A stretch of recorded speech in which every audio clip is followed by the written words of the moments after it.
And welcome to the Raw Preview. I'm Adam Wilbourn from WhatCulture, joined by Lord Hollywood, Michael Sidgwick from WhatCulture, here to look ahead to tonight's episode of Men. But before we get into it, if you're a fan of this sort of thing, make sure you subscribe to WhatCulture Wrestling on Apple Podcasts, Spotify, Amazon Music, and YouTube. Where we do daily wrestling podcasts where we not only review Raw, but also SmackDown, the show formerly known as NXT 2K. AEW Dynamite, AEW Collision, pay-per-views, premium live events. We have interviews, roundtable discussions, and a round of the week complete with a very good quiz, of course, on WrestleCulture. As said, though, joined by Michael Sidgwick. Surprisingly, not joined today by Michael Hamflett. And I don't want to shock you here, Michael Sidgwick. I am sitting down. He's having a day off today. What's he doing? I don't know. I think it's like... No, he's just on the couch doing nothing. Okay. I think it might be some childcare thing. You almost said a review in that intro. So indeed. Congratulations. What are we here for? There's 3 of these today, and I'm going to be energized for all of them. Okay. Which one's this? Raw in Madison Square Garden. They're going home. Hallowed ground. Yeah. Hallowed ground. It's weird. Lots of conversation about what exactly this new WWE crowd is when they got into it. Are they lapsed? Are they brand new? What do they even want? Do they even like wrestling? Do they even know what's wrestling? I don't know! The MSG crowd were always known as the snarky, discerning, taste-making. Hey, if you can get over New York, you can get over everywhere. Anywhere, kid, huh? So maybe it'll be quite loud and they'll like the cool wrestlers and not just sit there in their hands like virtually every TV crowd does for every single match until the signature moves kick in and then they know they can pay attention. I'm hoping MSG equals atmosphere is what I'm saying. Want to know what it looks like? I don't think... I mean, the tunnel doesn't exist anymore, that little side tunnel, you know, like the little friggin' 2-foot ramp, the 2-foot entrance. Yes. That's long gone. But I wonder what it looks like. You've been to MSG to watch wrestling, haven't you? Mint. It is the best arena I've ever been to in my life, bar none. I didn't know how good it was.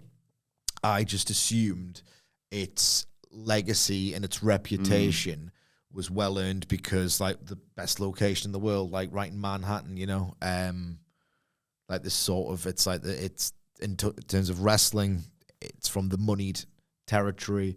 It's got that claim, like even before the expansion, like MSG was like the place to go and all the rest of it.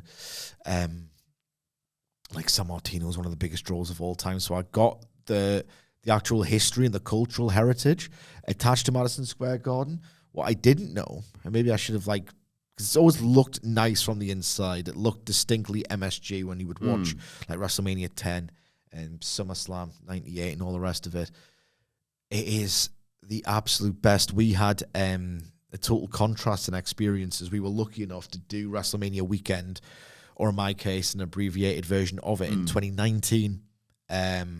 Friday night NXT TakeOver New York. Oh, yeah. Barclays versus New Japan and Ring of Honor in MSG. My God.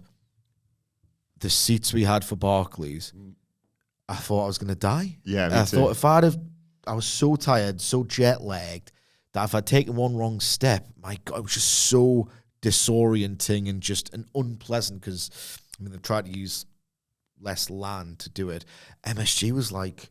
I was essentially reclining. It's got that wonderful curvature of like the seating arrangement, and it makes it look intimate, but it's also enormous. Yeah. It's a total feat of architecture.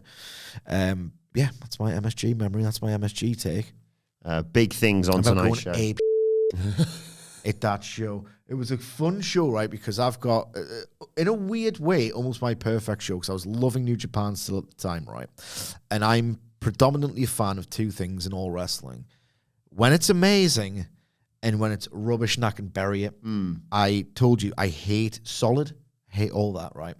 So on the same show where we got a decent tier, well, more than decent tier New Japan show, like Tanahashi versus Sabre Jr., Okada Jay White, Naito Ibushi, like a nice little 4.25, 4.5 star, 3 big matches. And then you had ROH, crap in the mattress. Is that the Enzo and Cash show as well? Yeah. So you had like dumb talking points. Ring of Honor just, well, Bully Ray, you can't book apparently. Oh, I'm sorry. You didn't actually have the book, even though it was widely rumored that you did. Yeah. So that would be funny if that was true. I don't think it is. He said, so we can only take his word for it. I just distinctly remember, obviously, beyond the big matches, like, your Naito, Ibushi, 2 spots where I just was pounding my chest. Something Will Ospreay did, I think he started the match by doing a basement dropkick or taking one, and he done something ridiculous within 10 seconds. Gorillas of Destiny powerbombed PCO from inside of the ring to out and just started like calling him a piece of shit, even though he's like, he could have been ostensibly dead. Brilliant. Or like, suck it, you're dead. Awesome. And I can't remember even the match. It was, I think, for the IWGP Junior title. Taiji Ishimori did the best destroyer like you'll ever see in your life. It's just like this running destroyer, and it was absolutely unbelievable. MSG, an awesome place to watch wrestling. Well, big things planned for tonight's show, of course. There's a steel cage match, no pressure after last night, between CM Punk and Seth Rollins. How do you see this, not just tonight? I suppose you can factor in Roman Reigns into all this. And Roman. And Roman Reigns. Both. With regards to the path to WrestleMania for these 3 gentlemen. Yeah, of course. Stemming from the Royal Rumble, where it was all but confirmed, yeah, they are doing that triple threat. I described this from day one as a well-booked compromise. You can understand why Punk would want Roman, kind of. You know why Seth would want to fight Roman, and you know why Seth would want to fight Punk. Punk, he's done a good job of being dragged down to Seth's level, but prior to their match on the Netflix premiere, the guy did an in-joke of rolling his eyes whenever Seth Rollins would come out to interrupt him because he was bored and wanted to move on. Yeah, I think Punk, to his credit, like, if you had told me in late December, yeah, he can't be arsed and doesn't want to work Rollins at WrestleMania, I would have said, you didn't have to tell me, I've just seen his face. Mm-hmm. And I've read about what he likes and who he doesn't. And you could just tell he would have considered that a step down. Hence all of that, those rumors that he was sort of not collabing with Heyman, but politicking for a better spot than Seth Rollins, and now he's working Seth Rollins. I'm not a Rollins guy. I think he's done an unbelievably professional and believable job of convincing me of, no, I'm getting Punk whether Punk likes it or not. Yeah. Because I hate him that much. And for a guy who I would often characterize as a pretty hollow wrestler who's not particularly interesting, or he's not incredible at one thing, you could say he's verged on incredible in terms of conveying this hatred for Punk and this desire to fight him at every single turn, you know?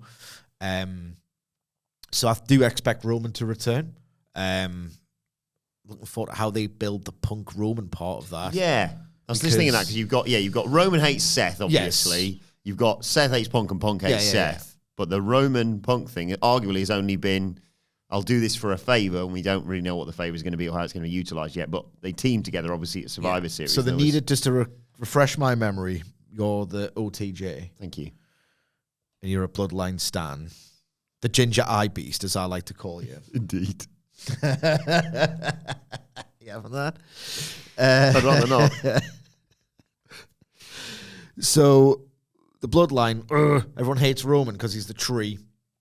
No one will team with us, and we need a 5th guy. In walks Punk. In gets filmed the worst straight-to-DVD mafia movie scene you've ever seen in your life.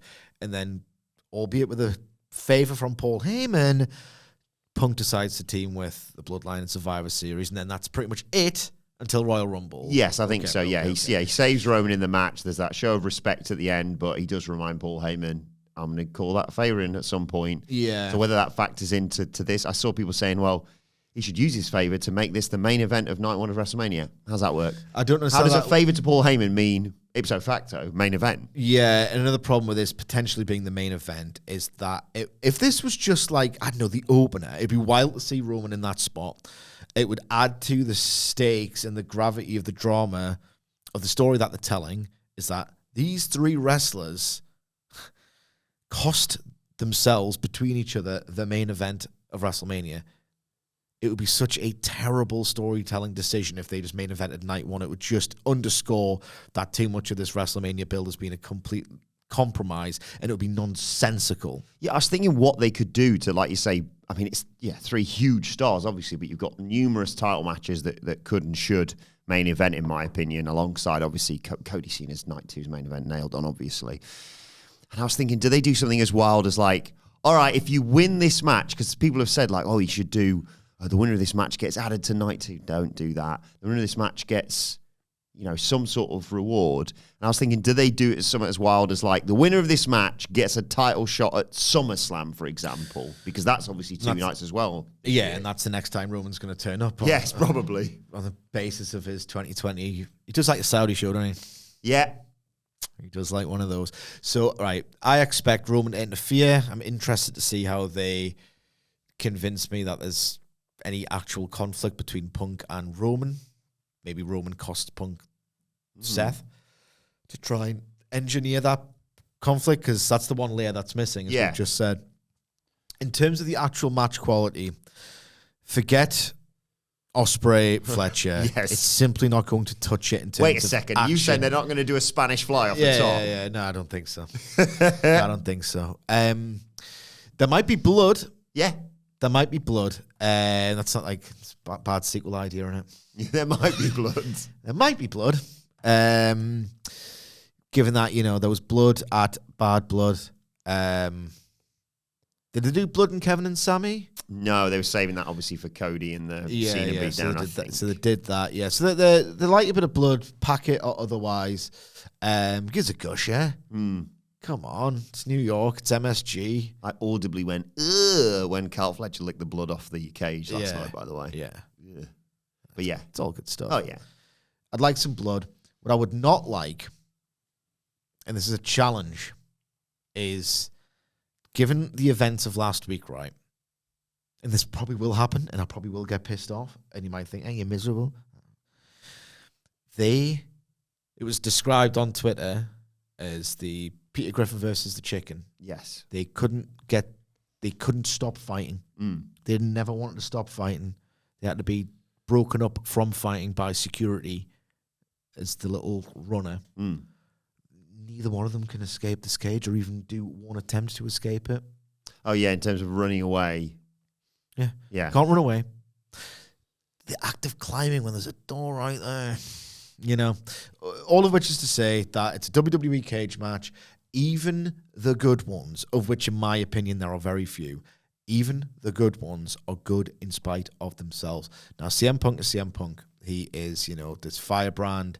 He's this guy who just will not be told dumb stuff. He'd either do it and hate it visibly and talk about how much he hates it, or he'll simply not do it. If he gets told, we're going to do a spot where you're going to climb the cage, he's probably just going to go, nope.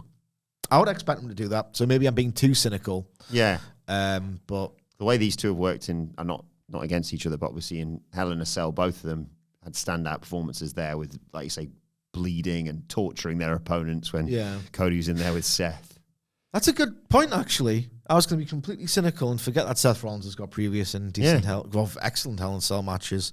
So maybe I am being too cynical. Maybe this will be good, but look, until WWE, they've did a great job last year of re-establishing Hell in a Cell and rehabbing the aura of that match. Until they do a good cage match, my blanket and very much earned projection is it's going to be It's a fed cage match, bro. It's a very high bar to clear after last night as well, to be fair, which we'll talk about later on today. But sticking with the road to WrestleMania, before we talk about some of the other matches on this show, I want to get your thoughts on Rhea Ripley, a mate of mine who's not really in the bubble whatsoever. Was like, text me on Tuesday. So you've actually got a mate? Indeed. So it's unlike, Yeah, unlike Rhea, who's got no mates. Thank you. He texts me asking what's going on with Rhea Ripley. Obviously, she lost the title to Io Sky last week. Dirty bollocks, I bet you was. Yeah, what's next for her? Is it as simple as making that a triple threat? It's one of the few triple threats that were sort of pitched in that Compromiser Mania season, where people were like, I'm kind of all right with Bianca, Io, and Rhea being in a match together because they're all so mint. It feels weird for her to just completely drop out the WrestleMania conversation. She lost clean. She lost clean, but they built the idea in the match that, I mean, it was very contrived that Bianca and Rhea, and now they have a problem with one another, and Rhea's going to complain that it was Bianca's fault because she was obviously stationed ringside. A contrived way to do it. I'd have preferred like maybe a double count out, but then they wanted to hit you over the head with the idea of, they hate each other now. So it will be a triple threat. It'll be a really good one as well. Yeah. It'll be a really, really strong triple threat match. Yeah, it'll be interesting to see how they set that up without making it seem like Rhea's a bit of a whiner. That's a good point. See, I'm making loads of good points today. Usually, I was too cynical when I was talking about Punk and Seth in the cage, and now I thought I was being too optimistic because I forgot about the whining, complaining WWE babyfaces. Yes, indeed. Yes. But also on tonight's show, we have AJ Styles calling out Logan Paul. Another match seemingly set for WrestleMania one way or another. Did you watch the Sidemen charity match? I saw bits of it. I saw... I would never, choose to do this on purpose, but I've got a nearly 10-year-old kid, so obviously he's obsessed with it all. Yes, I saw clips of it on social media. I show speed scoring, finally. Did you see his assist? I did see his assist. I'd rather have him than Harvey Barnes in the League Cup final. To be no, honest. Anthony Gordon, no problem. The fair play to them, though. They did raise loads of money for charity with that. Yeah, some complete arseholes appearing, though, as well. Logan Paul scored, didn't he? I think he did. Little looping header. Yeah. So, uses his head well. Maybe he'll use it well tonight. He's not facing AJ Styles. They're just going to set up something. Do you think they're all going to be hoyed into a big multi-man? AJ, Finn, other people being Penta? Yeah, because I think they've kept certain options clear. They've opened several paths for Penta. The stuff with Ludwig Kaiser and Pete Dunne. Oh, we're going to wrestle tag teams and do the New Day. So I know they've had him interact with Braun. So when Braun was wearing the cowboy hat. Possibly. I think Penta's a maybe for that. Yeah. I think he's on the board twice in pencil for WrestleMania. Can Rey Fenix work WrestleMania? If so, yes, New yes. Day. If not, Yeah. So Finn, AJ, Logan Paul, Braun Breaker, Sheamus for a near fall. If he's going to win the title, not like that. No. Kaiser. Chuck Kaiser in there. I like Kaiser. Yeah, Pete Duncan. He can produce it if he wants. I think that's what he's that's what he's wanted all along, isn't it? A little producer job. Hey, you got your WrestleMania moment last year. I mean, granted, your Tron wasn't playing, but you got your WrestleMania moment. So what did he do last year? I've forgotten. It was him and Tyler Bate in that tag match, and they came out and they were like, whatever. Yeah. You're not going to react anyway, so you're not going to react anyway. So why bother creating a Tron? That made you waste the money and the time. But yes, I mean, I'm being a dick. That match was quite fun. AJ Styles and Logan Paul could be really funny if they get into it with burying each other on the mic, because there's a lot to work with. Yeah, both of them. Absolutely. Yeah. I think Logan Paul was a flat earther briefly. Was he? Let me Google that. Actually, he's done a lot of stupid nonsense. Flat earth. Stuff like we've just done a media ethics and thingy course, so I don't want to say exactly what he's been accused of. 2019, flat earth to the edge and back. Logan goes around. Well, there's your first problem. North America to discover and learn about the flat earth community and decides whether he believes in it too. Maybe he's just asking questions, Also starring Casey Boonstra as hot flat earth girl. Did you know that your feet are flat? I'm not a flat earther. I'm just saying there's some things about it that make sense. Earther. God, has anyone sounded in recorded history as stupid as AJ Styles? Earther. Logan, you come in. Here's what they should do tonight. He should be like, Logan, I got a problem with you, okay? You come in and you disrespect the business. And Logan's like, look, I've heard this all before, mate. Oh, you celebrity, you shouldn't be coming in and stealing someone's spot in wrestling. And he's like, what are you talking about, man? I'm talking about when you attended the second annual Flat Earth International Conference in Denver and headlined it, huh? You think you earned that spot? Hey, but I'm not a flat earther. I'm just saying there's some things about it that make sense. I'm not saying that he is. No? Not necessarily. We're just asking questions, saying mate. that he's the biggest dumbass and all of space and time. I just always remember Bryan Danielson's joyous look of like sheer humor. Wait, you got some interesting thoughts about the Earth, AJ, right?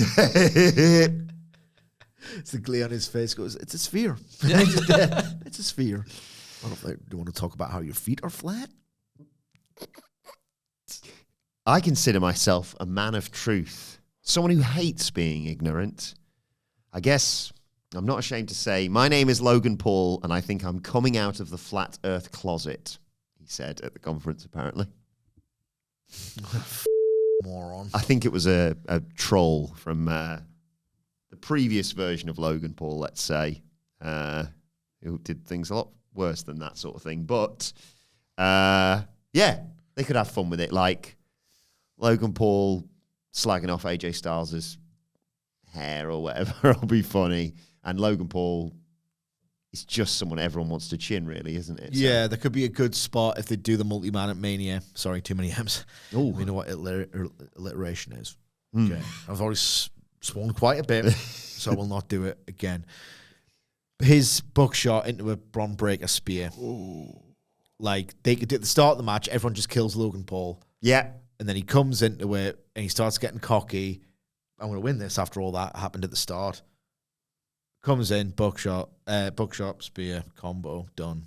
And Finn Balor can just, do his 3-star stuff in the middle there. Hey, you liked his match the other week, Finn Balor. Oh, it wasn't bad against Seth. Wasn't bad. What else we got tonight? Oh, yeah, Rey Mysterio and Dragon Lee out for revenge. Like you said, there's the one eye on Penta, Rey Fenix facing the New Day, but it's Rey Mysterio and Dragon Lee, the LWO, in a tornado tag against the New Day. They seem to have got the New Day back on track in terms of, like, we talked about this a lot, there was the amazing Big E thing, obviously, at the New Day celebration. Then a gap, scene missing, and then they're like, right, we'll start trying again in sort of late January. Yeah, it's just...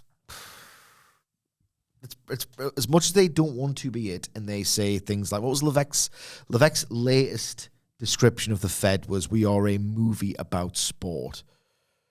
Movie about a sport. And I guess, it's closer to that than pro wrestling, but the joy of pro wrestling as a form is you got these crowds that you can make noise off. So all that backstage stuff, everyone hates them. Some ideas work. That was a cool idea. In fact, if you go back and listen to our preview, we probably would have said everyone on the roster should be annoyed with them for what they've done to, of all people, Big E. But ultimately, it was just too cute. But I liked it. I've liked it recently. I've liked it a bit more recently. I'm still, it's still just not that good. Dragon Lee's one of those guys who you've been complaining about for a long time, understandably so, that he should get far more in-ring time. Yes, absolutely. Tornado rules, correct? Yes. This perfect, potentially anyway, a potentially excellent meeting of performer and Stip. Watching him go wild, flying everywhere. Like, the thing about Tornado is that is a shortcut to action. And as exciting a talent as Dragon Lee is, like, some of his stuff I know it's 6 years ago, which makes, I just don't know where it's gone. But some of his stuff in 6 or 7 in 2018 and 2019 with Hiromu was just off the charts great. Still an unbelievable wrestler in there. He just works at WWE Speed and WWE Speed. Yes, he does. The Tornado WWE thing. Speed, which now should exclusively be Ivar versus Inamura, right? Oh my God. If you haven't seen it, Ivar versus Inamura, just type in those two names on Twitter because it's, X exclusive. What a match. The story of the match is that they get gassed out within 2.5 minutes because they try and give each other CTE in record time. So good. It's class. It is class. So Dragon Lee, I know a lot of tag matches are they all break down quicker than they used to. A lot of them are glorified tornadoes to begin with. But if they just decide to go hog wild, and sometimes Triple H will surprise you, then they're not waiting for Dragon Lee to do the tag in because the fans don't I hope Dragon Lee comes in. They're mostly like, oh, who's this Dragon Lee again? And a lot of them are ignorant. A lot of them are pig ignorant, in those buildings. Not the ones who listen to this. No. Obviously. I'm genuine. They're not. They know what's going on. But if they just dispense with the whole, care about him, he's going to come in and just do, he's in and he's doing loads of awesome stuff, then it might get over. Yeah, like we said earlier, I think this is a means to an end. I think Rey Fenix and Penta beat Pete Dunne and Ludwig Kaiser, sort of odd couple tag team on the road to WrestleMania, and I feel like the New Day win this one as a means to we're not only the best tag team, we can beat any sort of crappy lucha tag team that you can. I think they go for the mask. I think that's what the finish is. It's the classic heel trait, isn't it? Just take the mask or rip the mask or whatever to isolate. One would assume. No, I'm not going to assume, actually. I've been up since 3 a.m. Watching an exceedingly long wrestling show. Right.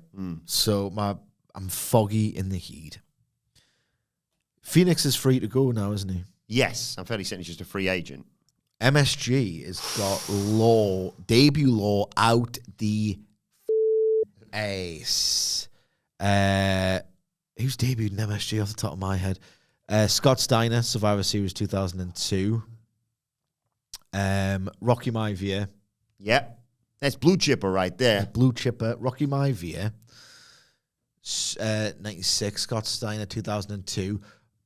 Royal Rumble 2000, Taz got the MSG debut. I think there's probably more that I'm forgetting, but I think it's been the site of a few surprise debuts because, the old WWE audience, they knew who Penta was and he got over straight away. So it's weird. You never know.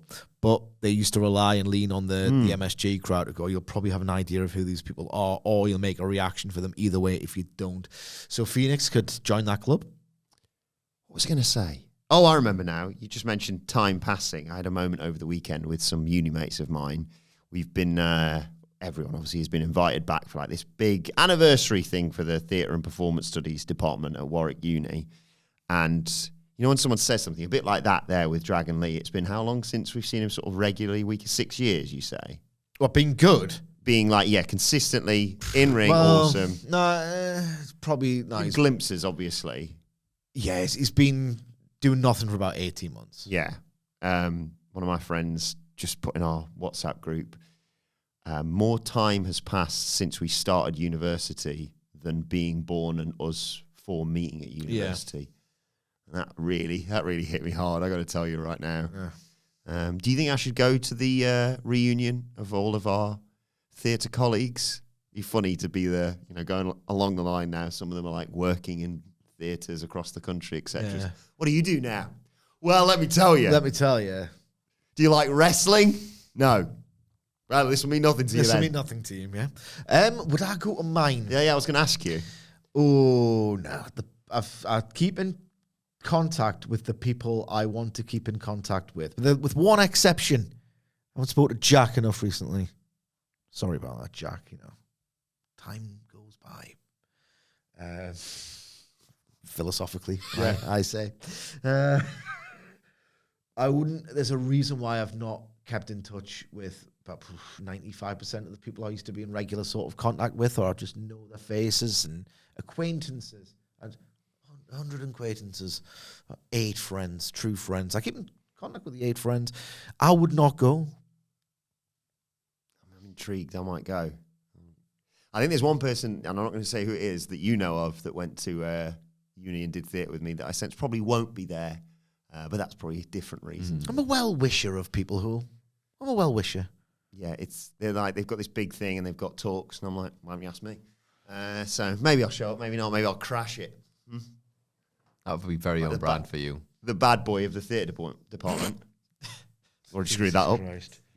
Have they ever drawn a house as big as the one we got in Wembley, the Crystal Club, last year? Come on. That's out through the Theatre Royal, man. Whilst we're talking lucha, what's in Chad Gable's box? A mask. do you think that gets revealed tonight, or is this? I want more funny, weird vignettes of Chad Gable. He's got what making his way back. He has got what he thinks he needed from Mexico. So if you're Chad Gable, this could be a good bullet point for you. Oh, if you're Chad Gable, go right. Well, I've got the magic thing. No need to hang around here anymore. Go back, see my family.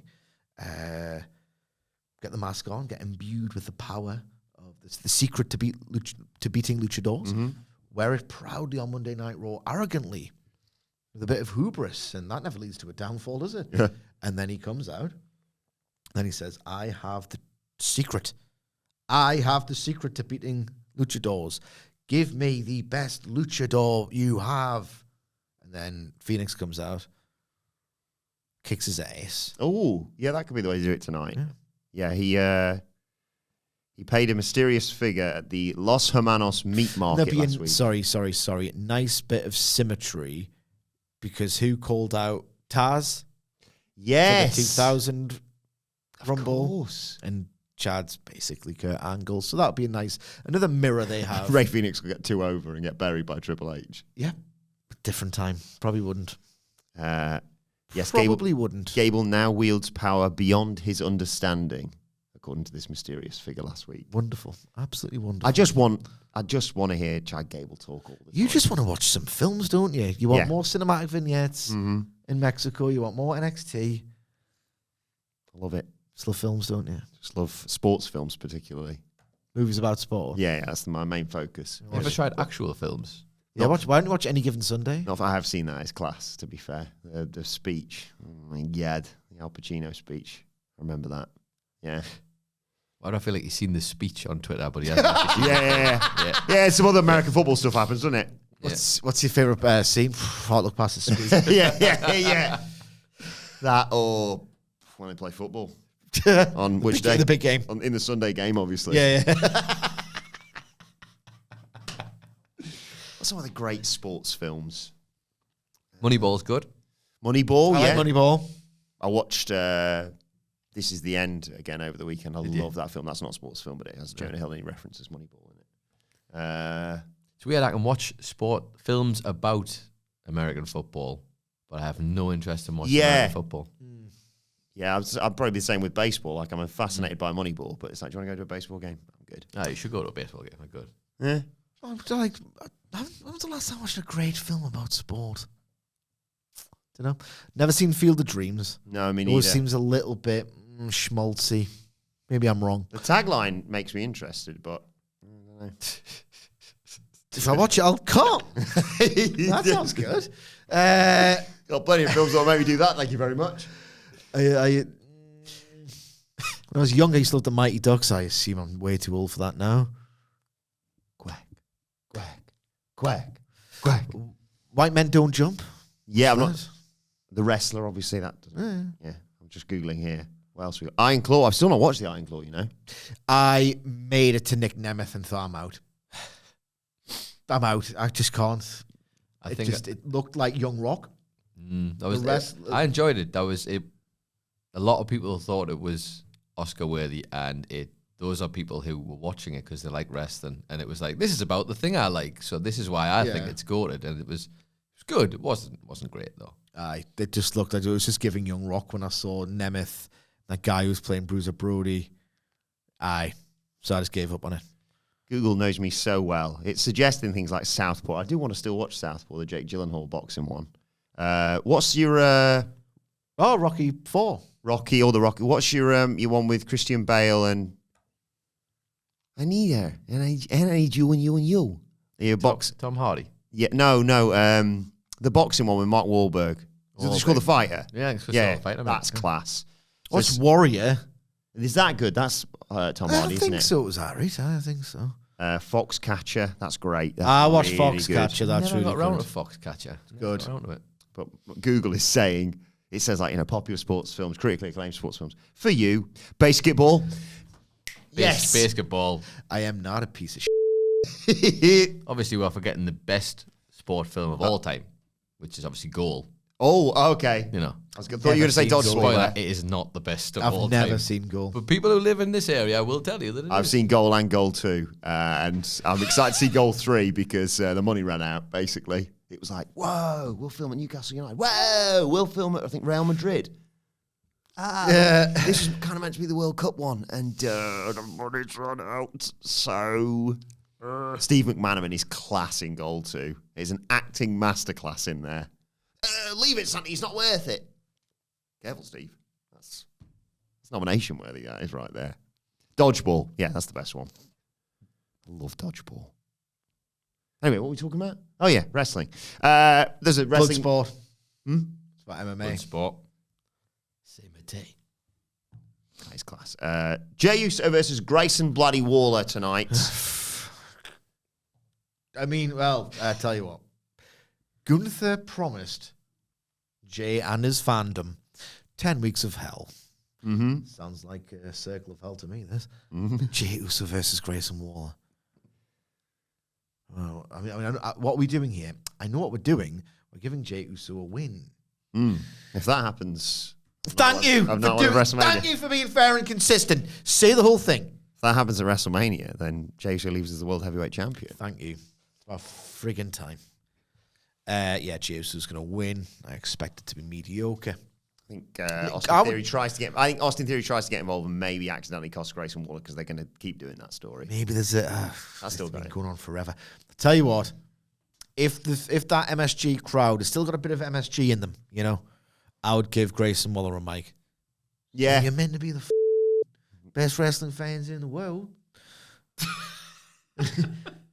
Impress me much. You sound like Charlie Hunnam trying to do a Cockney accent and Green Charlie Street. Hunnam trying to do a Cockney accent and read Shania Twain at the same time. He was so bored. Probably both. So bad that he sounded Australian. For years, I thought Charlie Hunnam was Australian. Yeah. Because it was that bad. Who is Charlie Hunnam? Charlie Hunnam's the Geordie lad who is in Sons of Anarchy. Sons of Anarchy. Yeah, Sons of Anarchy. You've seen him in some... You ever watched The Gentleman? Nah, you haven't seen The Gentleman. Get that on the list. That is unbelievable. I rewatched that again the other day. I like watching gaming documentaries at the moment. Ooh. Interesting. What is this, the SmackDown review? What's going on here? I know. But yeah, I've changed my mind. There's not going to be a bit of botched interference. I know what the finish is here. Grayson Waller finally gets a bit of offense in, maybe through some shenanigans with Austin Theory helping. Jey Uso's down. He needs that crowd support, and the crowd are there, yeeting with him. And Grayson Waller's looking around, and he realizes Austin Theory's yeeting as well. He's like, what the bloody hell are you doing, mate? Turns around. Jey Uso kills him, 1, 2, 3. And maybe Gunther beats the crap out of him afterwards. I will say, yeah, when Jey Uso won the Rumble, and you were like, WrestleMania's when? And they'd already confirmed in the immediate aftermath of that he was fighting Gunther. I was like, how are you going to get through this? But I have enjoyed like Gunther killing people. Like I've liked that side quest. We're trying to get back to the main story, the main campaign. But you are putting your neck on the line here and saying a Jey Uso win tonight on Raw. Can't see past it. Okay, fair enough. Very brave. Well, let us know your thoughts ahead of Raw tonight in the comment section below or on X at WhatCulture WWE. Watch there. You can follow all three of us. You can follow Michael Sidgwick at M. Sidgwick. Follow our brilliant producer Adam Nicholas at It's Adam Nicholas. Also, Challenge Us is a good sport film about tennis. Really good. Is that where it's like a threesome as well? Yeah. Check that one out. Yep. You can follow me at Adam Wilbourn. Follow us all at WhatCulture WWE. Make sure you subscribe to WhatCulture Wrestling wherever you get your podcasts from for daily wrestling podcasts. Me and Sidge will be back later on today to review SmackDown and, of course, AEW Revolution. Yeah. This has been the Raw Preview. My thanks to Michael Sidgwick. Thank you for joining us, and we will see you soon.